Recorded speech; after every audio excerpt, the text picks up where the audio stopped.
تو بیسکلی اس short film سے میں نے یہ سیکھا کہ ہم ایسے معاشرے میں رہتے ہیں جہاں مرد اپنے گھر کی عقل مند عورتوں کی بات سننے کو بزدلی اور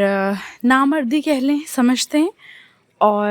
اپنے جیسے بلکہ اپنے سے بھی بدتر اور کمزور نکارہ نکمے مردوں کی بات سننے کو، اور صرف سننے کو نہیں، اس پہ منوان عمل کرنے کو ایک بڑی اعلیٰ بات سمجھتے ہیں کہ واہ کیا کام کیا میں نے اس مرد کے کہنے پہ۔ اس فلم کی مین لیڈ یعنی کہ صنم کا نام جو ہے وہ ذکیہ تھا اس مووی میں، اور اس کا بھائی اس کو اس بات پر مار مار کے ذہنی مریض کر دیتا ہے اور اس کو گنجا کر دیتا ہے اس بات پر کہ اس کے محلے کے جو مشٹنڈے دوست تھے ان کو یہ لگتا ہے کہ اس کی بہن، یعنی کہ بہن وہ کسی کی ہے لیکن ان کو لگتا ہے کہ اس کی بہن کسی کے ساتھ افیئر چلا رہی ہے، اور وہ اس کو اتنا پمپ کرتے ہیں کہ وہ غصے میں آ کر اپنی بہن کو، جو کہ بیچاری گھر میں بیٹھی ہوتی ہے اور وہ ایک شادی میں جانے کے لیے تیار ہو رہی ہوتی ہے اور اپنی اماں کا ویٹ کر رہی ہوتی ہے کہ وہ آئیں گی تو وہ اسے لے کے جائیں گی، یعنی کہ وہ اکیلی بھی محلے میں نہیں نکلتی اپنی اماں کے بغیر، اور وہ اس بات پہ صرف کہ وہ گھر میں بیٹھی تیار ہو رہی تھی اور شیشہ دیکھ رہی تھی اور اپنے بال سنوار رہی تھی، تو وہ اسے گنجا کر دیتا ہے اینڈ دین اسے اتنا مارتا ہے کہ وہ ذہنی مریض بن جاتی ہے اور ایٹ دا اینڈ اسے پاگل خانے جانا پڑتا ہے۔ تو یہ چھوٹی سی ایک سمری ہے اسٹوری کی۔ تو ہم بیٹیوں کو بیسکلی اس لیے پڑھاتے ہیں کہ ان کو ان کے حقوق پتہ ہوں، پر فائدہ کیا ان حقوق کی جانکاری کا یا ان حقوق کی معلومات لینے کا جب جن لوگوں نے حقوق دینے ہیں ان کو تو پتہ ہی نہیں ہے حقوق کا۔ مطلب امیجن کریں نا کہ آپ کو کوئی روٹی کھانا سکھا دے کہ اچھا ٹھیک ہے ایٹیکیٹس کے ساتھ روٹی کھانی ہے، اس طرح سے آپ نے ٹیبل پہ بیٹھنا ہے، اس طرح سے برتن سیٹ کرنے، لیکن آپ جن لوگوں نے روٹی پکانی ہے ان کو روٹی پکانا تو سکھا نہیں رہے، تو وہ جن کو ایٹیکیٹ سکھائے جا رہے ہیں کہ روٹی اس طرح سے کھانی ہے وہ کھائیں گے کیا؟ روٹی تو پک نہیں رہی ہے نا۔ تو یہ اسی طرح سے ہے کہ آپ بیٹیوں کو ان کے حقوق تو سمجھا رہے ہیں، ان کو تعلیم دلوا کر، لیکن جنہوں نے حقوق دینے ہیں یعنی جن کے فرائض ہیں ان کو تو اپنے فرض پتہ ہی نہیں ہے، یعنی کہ معاشرے کے مرد۔ تو اس لیے بیٹی کی تعلیم پہ جتنا زور دیا جاتا ہے مجھے لگتا ہے بیٹے کی تعلیم پہ اس سے بھی زیادہ زور دیا جانا چاہیے، لیکن وہ اس لیے اس پہ نہیں دیتے کیونکہ تقریباً ہر گھر میں جتنے بھی بیٹے ہوتے ہیں ان کو اچھے سے تعلیم و تربیت دی جاتی ہے، کیونکہ سمجھا جاتا ہے کہ کل کو کمائیں گے۔ بیٹیوں کو یہ نہیں سمجھا جاتا تھا نا ایک زمانے تک، اس وجہ سے شاید بیٹی کی تعلیم پہ بہت زیادہ پروپوگنڈا کیا جاتا ہے، بہت زیادہ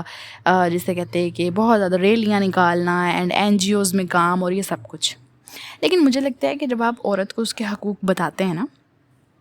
کہ تمہارے یہ حقوق ہیں، تمہیں اسلام نے یہ حقوق دیے ہیں، تمہیں ہیومینٹی نے یہ حقوق دیے ہیں ایز این ہیومن، اور یہ سب چیزیں جب آپ بیٹیوں کو سکھاتے ہیں تو آپ کو بالکل وہی چیزیں بیٹوں کو بھی سکھانی چاہیے، کیونکہ فرض تو ان کا ہے نا، وہ جیسے کہ میں نے پہلے کھانے والی اگزامپل دی ہے کہ جن کے حقوق ہیں وہ کسی کے فرائض ہیں، تو جن کے فرائض ہیں ان کو بھی تو بتانے چاہیے۔ This story made me sick when I saw this telefilm۔ وہ تو صنم کی وجہ سے لگا لی کہ چلو فہد مصطفیٰ بھی تھے اس میں، تو اور صنم مجھے ویسے بھی پسند ہیں، تو میں نے سوچا کہ چلو لگا لیتے ہیں، ایسے 1-1.5 گھنٹے کی ٹیلی فلم ہی ہے، کیا بات ہے، شارٹ مووی تھی، اینڈ دیٹ میڈ می سک فار فیو آورس، کیونکہ مجھے تو یہ سوچ کے وہ ہو رہا تھا کہ یہ کسی کے گھر کی ریالٹی ہوگی یار، کسی کے گھر کی یہ ریالٹی ہے بیسکلی، کیونکہ کہانیاں معاشرے سے ہی جنم لیتی ہیں۔ آپ نے کسی معاشرے کی حقیقت جانی ہو تو وہاں پہ بننے والے ڈرامے، وہاں پہ بننے والی موویز کو دیکھیں، کیونکہ وہ معاشرے کا عکس ہوتی ہیں۔ یہ آئی ڈونٹ نو کس نے کہا ہے، بٹ یہ میں نے کہیں پڑھا تھا کہ معاشرے کی جو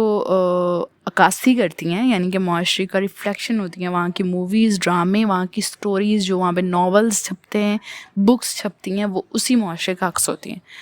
تو یہ بھی کسی کے گھر کی ریالٹی ہے۔ تو مجھے صرف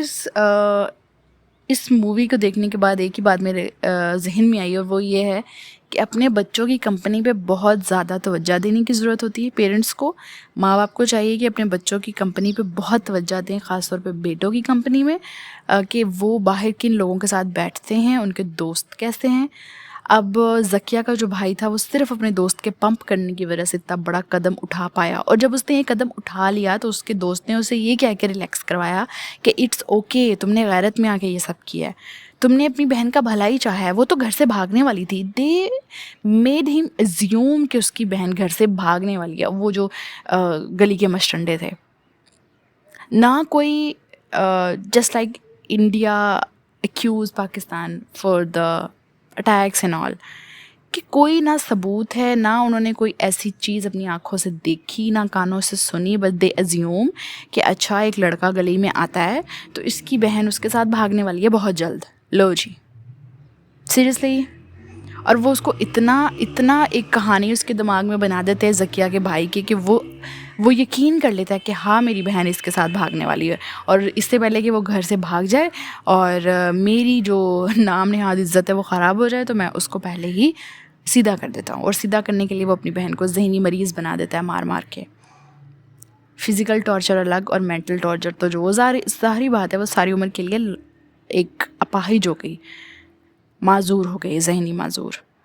تو آئی تھنک بچوں کی کمپنی پہ بہت چھوٹی عمر سے ہی کمپنی پہ نظر رکھنی چاہیے کہ کیسے دوست ہیں، کن لوگوں میں مل رہے ہیں. صرف یہ نہیں کہ لڑکا ہے خیر ہے پھرنے دو باہر، ایسا نہیں ہوتا. لڑکا ہو یا لڑکی ہو ان کی کمپنی پہ نظر رکھنے کی بہت ضرورت ہوتی ہے، کیونکہ ایسے بچے بعد میں گھر والوں کے لیے ہی وبال جان بنتے ہیں. بہت شکریہ.